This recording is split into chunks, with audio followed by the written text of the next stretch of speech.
기도 및 주기도문의 처음 새 강구에 대하여 여러분은 십계명에 관한 설교에서 무엇을 해야 하고 무엇을 하지 않아야 하는가를 아주 간단하게 설명을 들었고 사도신경은 여러분이 하나님으로부터 무엇을 기대하고 받아야 하는지를 말하고 있음을 들었습니다. 이미 말한 대로 성부는 창조를 통해, 성자는 구속을 통해, 성령은 성화를 통해 선물들을 주십니다. 이제 주 기도문을 살펴보기로 합시다. 먼저 우리는 여러분에게 기도할 것을 권할 뿐만 아니라 기도하는 것을 가르칠 필요가 있습니다. 여러분은 기도하여야 하고 여러분이 기도해야 하는 것은 하나님의 명령임을 알아야 합니다. 왜냐하면 두 번째 계명은 신의 이름을 함부로 부르거나 저주하거나 주문을 외지 말고 공경에 처했을 때 하나님의 이름을 부르며 기도하고 하나님을 찬양하며 높여야 한다는 것을 가르치고 있기 때문입니다. 그러므로 우리가 기도하는 것은 하나님의 명령입니다. 내가 기도하지 않아도 다른 사람이 할 것이라고 생각하지 마십시오. 여러분은 하나님의 이름을 높이며 하나님을 부르고 그분께 기도해야 할 것을 명령받았고 이것은 살인하지 말지니라 등등과 같은 다른 계명들과 마찬가지로 하나의 계명이기 때문입니다. 그러나 여러분은 이렇게 말할 것입니다. 나의 기도는 아무것도 아니며 우리는 사람들이 기도해야 한다고 가르치지 않는데 길들여져 있다. 그러나 사실은 이러합니다. 영혼의 동산에 나오는 기도문들과 다른 기도서들은 기도가 아니었습니다. 이것, 즉 기도문의 암송은 어린아이들이 원고를 읽으면서 기도하는 법을 배우고 거기에 습관이 들도록 하기 위한 목적에나 적합한 것입니다. 그러므로 이것은 기도하는 것이 아니라 중얼거리는 것일 뿐입니다. 그러나 기도하는 것은 두 번째 계명이 말하고 있듯이 저주하거나 신의 이름을 함부로 부르거나 주문을 외는 것이 아니라 공경에 처했을 때마다 하나님의 이름을 부르는 것입니다. 이것이 하나님께서 여러분에게 요구하시는 것으로서 여러분이 그것을 해도 되고 안 해도 되는 선택의 문제가 아니라 여러분이 반드시 해야 하는 것입니다. 그러므로 사랑하는 여러분에게 말하노니 기도가 두 번째 계명에서 요구되고 있다는 것을 알아야 합니다. 그리고 여기서 여러분은 나의 기도가 뭐 그리 중요한가라는 생각을 떨쳐버려야 합니다. 이것은 마치 아들이 아버지에게 내가 순종하든 말든 그것이 무슨 상관인가요? 라고 말하는 것이나 다름없습니다. 결코 상관이 없지 않으니 여러분은 순종하여야 합니다. 이것이 우리가 그토록 야만적인 이유입니다. 이는 우리가 기도하지 않기 때문입니다. 하지만 우리는 우리가 기도해야 한다고 설교합니다. 나는 기도를 거부하는 것이 결코 아니며 단지 기도의 남용만을 거부할 뿐입니다. 그리스도께서 마태복음 6장 5절에서 쓸데없고 이교적인 기도들을 거부하고 있는 것은 사실이지만 다른 곳에서는 우리가 쉬지 않고 기도해야 할 것을 명령하고 계십니다. 따라서 우리는 그리스도께서 기도를 거부하셨다고 말해서는 안 됩니다. 그리스도께서는 기도를 거부하시되 오직 저 어리석은 기도만을 거부하셨습니다. 이와는 반대로 그리스도께서는 참된 기도를 가르치셨습니다. 그러므로 우리에게 기도할 것을 명령하고 계시기 때문에 기도를 경멸하거나 여러분 자신의 무가치를 핑계 삼아 기도를 회피하여서는 안 됩니다. 다른 명령들로부터 예를 들어봅시다. 내가 하는 행위는 순종의 행위입니다. 나의 아버지, 주인, 제후께서 그것을 명하셨기 때문에 나는 그것을 행하여야 합니다. 이는 내가 같이 있기 때문이 아니라 그것이 명령되었기 때문입니다. 기도에 대해서도 마찬가지입니다. 따라서 여러분이 아내나 자녀, 부모, 위정자들을 위하여 기도할 때 여러분은 이것을 생각하여야 합니다. 이 일을 나는 행하라고 명령받았고 나는 순종하는 자로서 그것을 행하여야 한다. 내가 처지를 생각하면 그것은 아무것도 아닐 것이지만 명령이라는 점에서 그것은 귀한 것입니다. 따라서 여러분은 제후와 도시와 위정자들을 위하여 기도하여야 합니다. 그러므로 나는 여러분에게 여러분의 기도를 경멸하지 말도록 충심으로 권면합니다. 그러나 성직자들이 하듯이 기도하지는 마십시오. 그들은 나의 기도를 하나님이 들어주실 만큼 나는 거룩하거나 적합하지 않다고 생각하거나 내가 베드로나 바울처럼 거룩하다면 나도 기도하겠다고 생각하면서 단지 운에 맡긴 채 기도를 합니다. 오히려 여러분은 이렇게 말해야 합니다. 성 베드로에게 적용된 계명은 내게도 적용되며 베드로의 기도는 나의 기도보다 더 거룩한 것이 아니다. 왜냐하면 베드로에게와 마찬가지로 내게도 동일한 두 번째 계명이 주어졌기 때문이다. 그러므로 나의 기도는 성 베드로의 기도만큼 거룩하고 귀하다. 여러분의 기도는 성 베드로의 기도 1원만큼도 값어치가 덜 나가는 것이 아닙니다. 그리고 그 이유는 이러합니다. 나는 베드로가 그 인격에 있어서는 더 거룩하다는 것을 인정하지만 성 베드로의 기도의 토대를 이루고 있는 계명과 순종은 나의 기도의 토대이기도 하다. 여러분은 충분히 곤경에 처해 있습니다. 여러분은 믿음과 사랑과 인내와 고상함과 자비가 부족하고 나의 아내, 나의 자녀는 병들어 있습니다. 그러므로 하나님께서 여러분에게 기도하라고 명령하셨기 때문에 확실한 신뢰를 가지고 담대하게 기도하십시오. 하나님께서는 여러분을 속이거나 바보로 만들거나 조롱거리로 만들기 위하여 기도를 명령하신 것이 아닙니다. 하나님은 여러분이 기도하고 여러분의 기도가 응답될 것을 확신하시기를 바라십니다. 하나님은 여러분이 가슴을 열고 그 응답을 받아들일 것을 바라십니다. 그러므로 여러분의 옷을 활짝 펼쳐서 여러분의 기도 속에서 여러분이 기도한 하나님의 선물들을 받으십시오. 하나님께서 여러분에게서 무언가를 받아야 한다면 그것은 수치일 것입니다. 수도사들은 하나님께 무언가를 드리기를 원합니다. 그러므로 여러분은 이렇게 말해야 합니다. 주여, 당신께서는 내게 기도해야 한다고 명령하셨습니다. 내가 기도하지 않고 내가 필요로 하는 것을 당신께 요구한다면 나는 저주를 받을 겁니다. 그러나 주기도문을 사람들이 통상적으로 기도하듯이 기도하지 말고 철야 기도나 칠성물과 나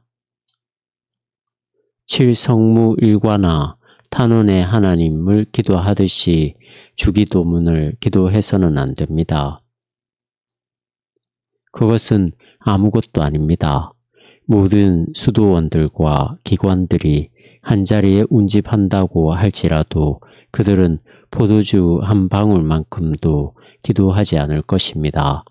그러나 여러분은 여러분이 알지 못하는 필요가 아니라 바로 여러분의 필요를 하나님께 내놓아야 합니다.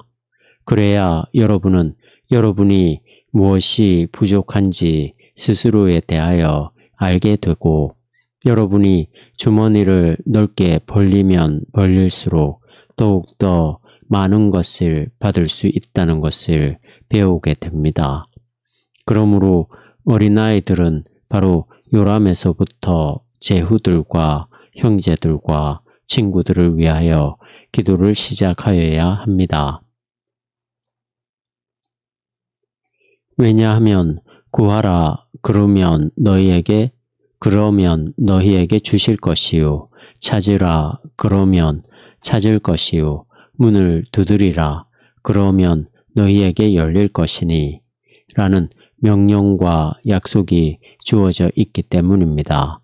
그리고 환난 날에 나를 부르라 내가 너를 건지리니 내가 나를 영화롭게 하리라 는 말씀과 저가 내게 간구하리니 내가 응답하리라 는 말씀에서 여러분에게 기도하라는 명령이 주어져 있고 여러분이 기도하는 것은 응답될 것이라고 약속되어 있습니다.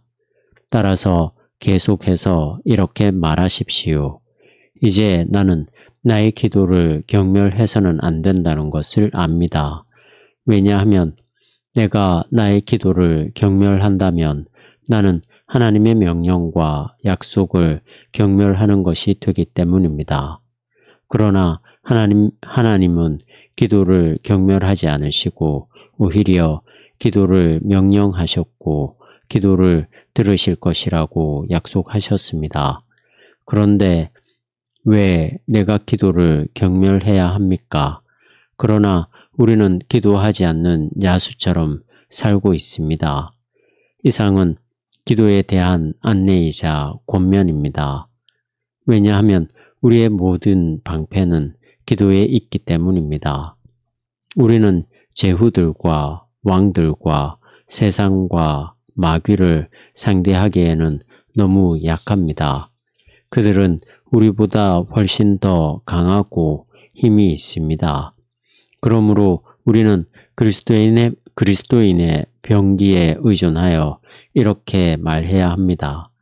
이름이 거룩히 여김을 받으시오며 그러면 그리스도께서는 이렇게 말씀하십니다. 그렇게 될지니라. 만약 경건한 사람들의 기도가 그것을 이루지 못하였다면 민천은 아마 진압되지 못했을 것이고 제후들은 지금 다른 식으로 미쳐 날뛰고 있을 것입니다. 뜻이 이루어지이다 라고 열심과 믿음으로 기도한 사람은 두세 그리스도인이었습니다. 그리고 그리스도께서는 그렇게 될지니라고 말씀하셨습니다. 그러나 만약 여러분이 무엇을 어떻게 기도해야 할지를 몰라 묻는다면 7가지의 연속적인 간구들을 열거하고 있는 그리스도의 말씀에 귀를 기울이도록 하십시오. 그러므로 여러분은 여러분이 별 필요도 느끼지 못하는 것을 간구해서는 안 됩니다. 여러분의 배후에서 여러분을 화나게 하고 태만하게 만드는 것을 찾아보십시오. 여기 하나님께서는 우리로 하여금 하나님께 부르짖지 않을 수 없게 한 온갖 필요들을 결합해 놓으셨습니다. 그러므로 우리가 기도할 것을 명령하고 있을 뿐만 아니라 우리의 기도는 응답될 것이라고 약속되어 있습니다. 그리고 우리가 무엇을 어떻게 기도해야 하는가도 일목요연하게 나와 있습니다. 그러므로 우리의 기도가 하나님을 기쁘시게 할 것은 의심의 여지가 없습니다. 우리로 하여금 기도하고 하나님의 이름을 부르지 않을 수 없도록 하는 첫 번째 필요는 다음과 같은 말로 표현되어 있습니다. 이름이 거룩히 여김을 받으시오며. 이런 식으로 말하는 것은 우리에게 낯설은 표현입니다. 즉, 그리 좋은 독일어 관용어법이 아닙니다. 이 말은 오 사랑하는 아버지, 당신의 이름이 거룩하시기를 이라는 말과 같습니다. 그러나 이것은 무엇을 의미합니까? 하나님의 이름은 이미 거룩하지 않습니까? 하나님의 이름은 본질적으로는 거룩하지만 우리는 그 이름을 거룩하게 사용하지 않습니다. 하나님의 이름은 우리에게 주어졌습니다. 어떤 수단을 통하여 주어졌습니까? 우리는 하나님의 이름으로 세례를 받았고 우리를 하나님의 자녀가 되게 하는 말씀을 가지고 있으며 우리를 하나님과 하나 되게 하는 하나님의 성례들을 갖고 있습니다. 하나님께서는 우리 가운데 하나님의 이름, 말씀, 성례를 심어 놓으셨습니다. 그러므로 우리가 우리 아버지께 기도하는 것은 극히 필요한 일입니다.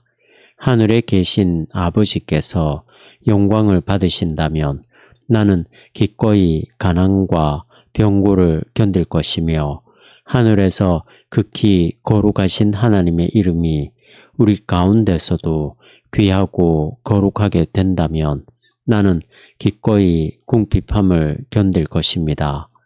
그렇다면 하나님의 이름이 거룩히 여김을 받는다는 것은 무엇을 의미합니까? 우리의 가르침과 삶이 그리스도인답고 경건할 때 그러합니다. 두 번째 계명의 목적은 분파주의자들처럼 우리가 저주하고 욕하고 사람들을 어그러진 길로 이끄는 것이 아니라 이 이름을 찬양하고 부르게 하는 것입니다. 교회에서 분란이 일어났을 때 교회를 욕되게 하였다고 하는 것과 마찬가지로 속이고 기만하기 위하여 하나님의 이름을 잘못 사용하는 자들은 하나님의 이름을 더럽히고 욕되게 하는 것입니다. 그러므로 우리가 하나님을 부르며 기도하고 찬양하며 높이며 여호와에 관하여 그분은 자비로우시고 우리를 위험 가운데서 도우신다고 전할 때 하나님의 이름은 거룩히 여김을 받습니다. 그러므로 주기도문에서 첫 번째 강구는 두 번째 계명에 의해 설명이 됩니다. 요컨대 우리가 그리스도인답게 가르치고 살아갈 때, 즉 우리가 저주하거나 신의 이름을 함부로 부르는 것 따위를 하지 않을 때 그러합니다. 이것은 우리로 하여금 기도하지 않을 수 없게 하는 첫 번째 필요입니다. 왜냐하면 세상에는 이 이름을 사용하여 사람들을 속이고 강제하며 하나님의 말씀을 거짓되게 전하며 그들이 전하는 것이 하나님의 이름이요 말씀이라고 말하는 분파주의자들이 너무도 많기 때문입니다. 그러므로 이 강구 속에서 여러분은 거짓되게 전하고 가르치고 믿는 모든 자들과 교황 및 모든 분파주의자들, 폭력으로 하나님의 말씀을 핍박하는 독재자들, 우리에 대하여 거짓말하고 속이고 욕하고 저주하는 자들, 하나님의 말씀을 냉담하게 듣는 자들에 대항하여 기도하는 것입니다. 하나님의 이름은 결코 충분히 찬양을 받거나 전해지지 않았습니다. 그러므로 우리는 이렇게 기도합니다. 이름이 거룩히 여김을 받으시오며, 즉 온 세상이 하나님의 이름으로 저주하거나 욕하지 않고 두 번째 계명에 따라 하나님께 기도하고 그분의 이름을 부를 수 있도록 요컨대 우리가 그리스도인답게 가르치고 살아갈 수 있도록. 이것은 순전히 히브리식 어법입니다. 우리는 그러한 어법에 익숙하지 않습니다. 그러나 우리는 여러분이 그것을 배우고 거기에 익숙해질 수 있도록 그것을 전하여야 합니다. 첫 번째 강구는 하나님의 이름이 영광을 받으셔야 한다는 것, 즉 하나님의 이름이 우리의 가르침이나 삶에 의해 결코 수치를 당해서는 안 된다는 것입니다. 나라가 임하옵시며 우리로 하여금 기도하게 하는 두 번째 필요는 하나님 나라가 임하도록 우리가 기도한다는 것입니다. 이것은 어느 정도 히브리적으로 표현되어 있지만 첫 번째 강구처럼 그렇게 모호하지는 않습니다. 첫 번째 강구가 세상이 하나님의 이름으로 속이고 기만하거나 하나님의 이름에 수치와 불명예가 되도록 저주하거나 주문을 외지 말고 우리는 하나님의 이름을 선포하고 찬양할 수 있도록 해달라는 것이라면 두 번째 강구는 나라가 임하옵시며 입니다. 여러분은 아버지의 나라, 하나님 나라, 하늘나라를 뜻하는 나라라는 말을 이해해야 합니다. 하나님의 이름은 그 자체로 거룩함에도 우리가 그 이름이 우리 가운데 거룩히 여김을 받으시도록 기도해야 하듯이 우리가 기도를 하든 안 하든 하나님 나라는 임합니다. 그러나 나도 하나님의 이름을 거룩히 여기는 자들 가운데 한 사람이 되고 하나님 나라가 내게도 임하며 하나님의 뜻이 내 속에 이루어지도록 하기 위해 우리는 기도하여야 합니다. 그리스도는 마귀와 죄와 죽음과 모든 악한 양심에 대항하는 의와 생명의 왕이십니다.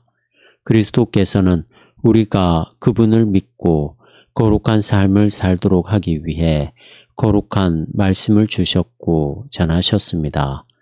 그러므로 우리는 이 말씀이 권능 있게 효력을 발휘하고 온 세상에 퍼져나가서 많은 사람들이 이 나라에 들어와 믿음을 배우고 죽음과 죄와 지옥으로부터의 구속에 동참하는 자들이 되도록 기도하여야 합니다.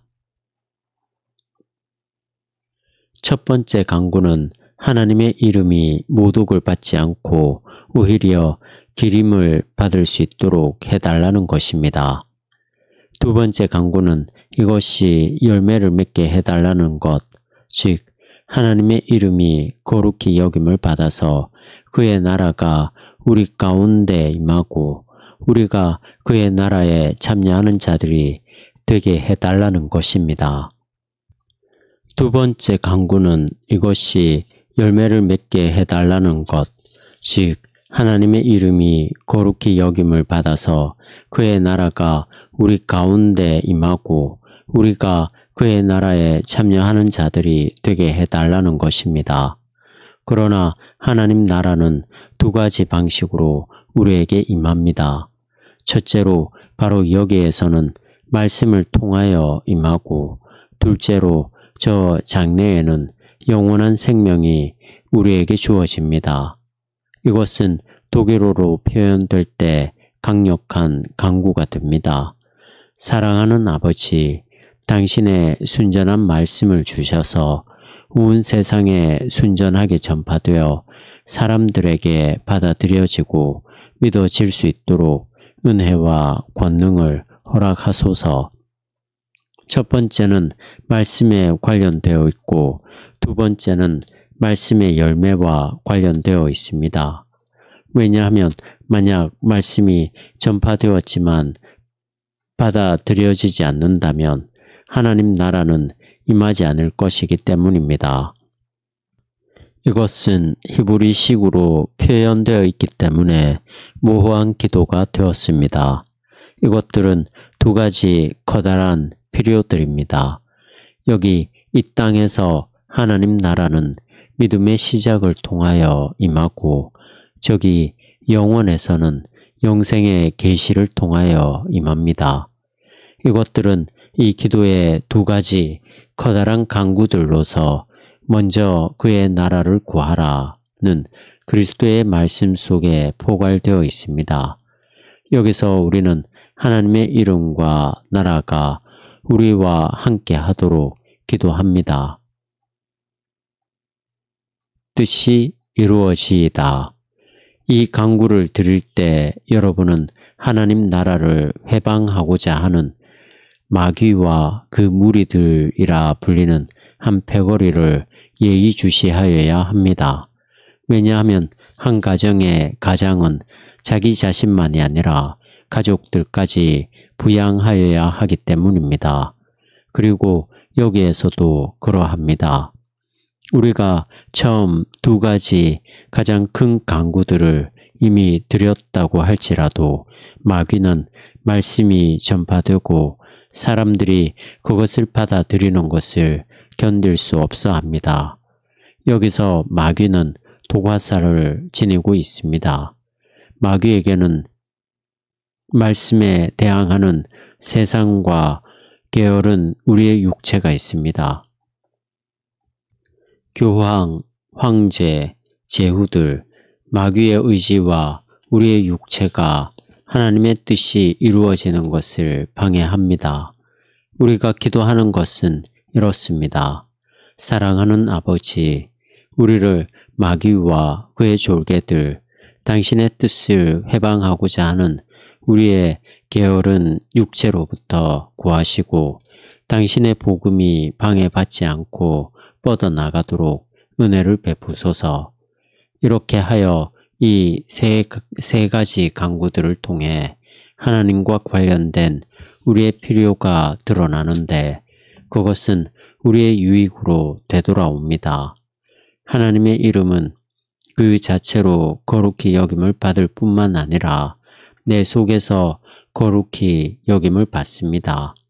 마찬가지로 하나님 나라는 그 자체로 임하고 하나님의 뜻은 그 자체로 이루어질 뿐만 아니라 하나님 나라는 내 속에 임하며 하나님의 뜻은 내 속에 이루어지며 하나님의 이름은 내 속에서 거룩히 여김을 받습니다. 독일어로 첫 번째 강구는 이렇게 될 것입니다. 오 주여, 복음이 순전하게 전파될 수 있게 은혜를 베푸소서. 당신의 이름이 당신의 말씀을 통하여 우리 속에서 거룩히 여김을 받게 하소서. 당신의 말씀이 우리에게 선포되게 하소서. 두 번째 강구, 우리가 부지런히 그 말씀을 받아들임으로써 그것이 우리에게 힘이 되고 사람들이 신실하게 그 말씀을 부여잡을 수 있도록 은혜를 베푸소서. 세 번째, 오 하나님, 오 아버지여, 모든 독재자들과 마귀들, 말씀을 회방하고 반대하는 모든 자들을 억제하시고 당신의 뜻만이 이루어지게 하소서. 이 강구 속에서 그리스도인들은 우리의 벽으로서 대적자들의 모든 괴계들을 쳐붓습니다. 이 기도는 우리가 해야 할 것은 우리의 뜻이 이루어져야 한다는 것입니다. 라고 말하는 모든 독재자들의 괴계를 파괴합니다. 우리는 비텐베르크를 쏘아 무너뜨릴 것이며 이단들을 멸할 것입니다. 그러나 우리는 하나의 작은 강구를 드립니다. 사랑하는 아버지, 당신의 뜻이 이루어지이다. 그들의 뜻이 아니라 당신의 뜻이 이루어질 것이라는 것입니다. 우리의 대적들의 어떠한 괴계도 소용없을 것입니다. 그러나 우리의 뜻도 무너져야 합니다.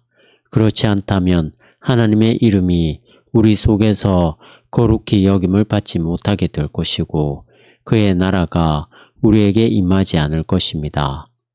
오늘날 우리는 온 세상이 복음에 대항하여 미쳐 날뛰는 모습을 보며 우리 가운데 다수도 복음을 지니고 있지 못합니다. 그러므로 아버지의 이름은 끊임없이 욕을 당하고 있습니다. 이것은 우리 그리스도인을 격동시킬 것임에 틀림없습니다. 여러분이 여러분 자신의 육과 게으름과 탐욕과 음행과 정욕이 여러분을 회방하고 있다고 느낄 때는 당신의 뜻이 이루어지이다 라고 말하십시오. 이 처음 세 가지 강구들에서 지금으로서는 이것으로 충분할 것입니다.